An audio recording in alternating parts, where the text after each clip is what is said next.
অন্যদিকে ২৭ ঘন্টা কেটে গেছে। ২৭ ঘন্টা পরও এখনো গোডাউনে আগুন। গতকাল বারাসাতের পেরগাছায় গোডাউনে ভয়াবহ আগুন লেগে যায়।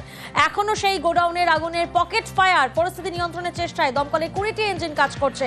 প্রতিনিধি জিয়াউল এই মুহূর্তে আমাদের সঙ্গে রয়েছেন। জিয়াউল, ঠিক কি আপডেট সামনে আসছে?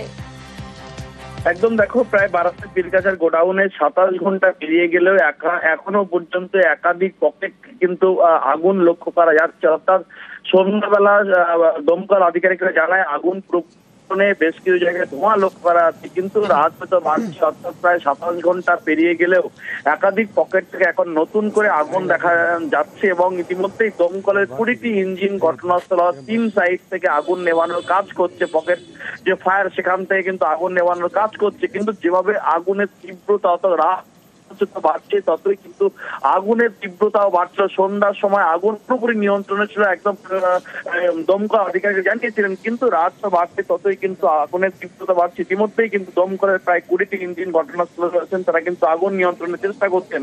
ফলে একদিকে পকেট ফায়ার, অন্যদিকে এই জায়গা থেকেই তো প্রশ্ন আসছে যে হঠাৎ করে আগুন ছড়িয়ে পড়লো কিভাবে?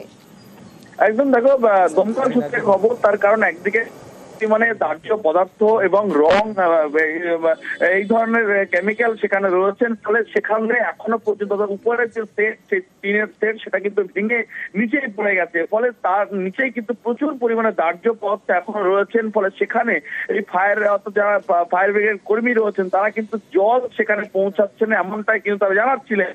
সন্ধ্যাবেলায় তারা জানাচ্ছিলেন যে তার জন্যই কিন্তু রাতেও আলোর ব্যবস্থা করা হয়েছে, যাতে এই আগুনের জেরেই তো গোডাউনের আশপাশের একাধিক বাড়িতে ফাটল পর্যন্ত দেখা যাচ্ছে। কমপক্ষে 10টি বাড়িতে ফাটল, আতঙ্ক।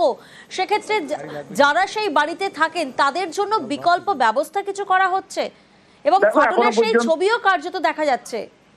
দেখো, এখনো পর্যন্ত প্রায় মতন বাড়িতে ফাটল দেখা দিয়েছে। ৮০টি পরিবারকে অন্যত্র সরানো হয়েছে এবং যে সমস্ত 10টি বাড়িতে ফাটল দেখা দিয়েছে তাদেরই কিন্তু অন্যত্রে সরিয়ে নিয়ে যাওয়া হয়েছে এবং প্রশাসন সেই ব্যবস্থা করেছেন। তার কারণ যে কোনো মুহূর্তে যেভাবে একের পর এক বাড়ি ফাটল দেখা যাচ্ছে, সেই বাড়ির ফাটল আবার ভেঙে পড়তে পারে, তার জন্য প্রশাসন তাদেরকে সরিয়ে নিয়ে গেছে। ফলে এলাকায় একটা যথেষ্ট আতঙ্ক পরিবেশ তৈরি হয়েছে। তার কারণ যেভাবে আবার নতুন করে আগুন দেখা যাচ্ছে। বেশ, ধন্যবাদ জিয়াউল। বাড়ির মাঝখান থেকে পুরো ফেটে গেছে, সব দিয়াল টিয়াল সব ফেটে গেছে, ভিতটা বসে গেছে, সিঁড়ির নিচটি সবকিছু ফেটে গেছে, সব তাপে ফেটে গেছে, ঘরের তো অর্ধেক জ্বলেই গেছে আগুনে পুড়ে। রাত থেকে তো সব রাস্তায় বসে আছি, কি করব বলুন তো। আমাদের বাথরুম টাথরুম সব পুড়ে গেছে ওইদিকে। এমনি ফাটল দেখা দিয়েছে? হ্যাঁ, ফাটল ওইদিকে, ওই দিয়াল টিয়াল দিয়েছে।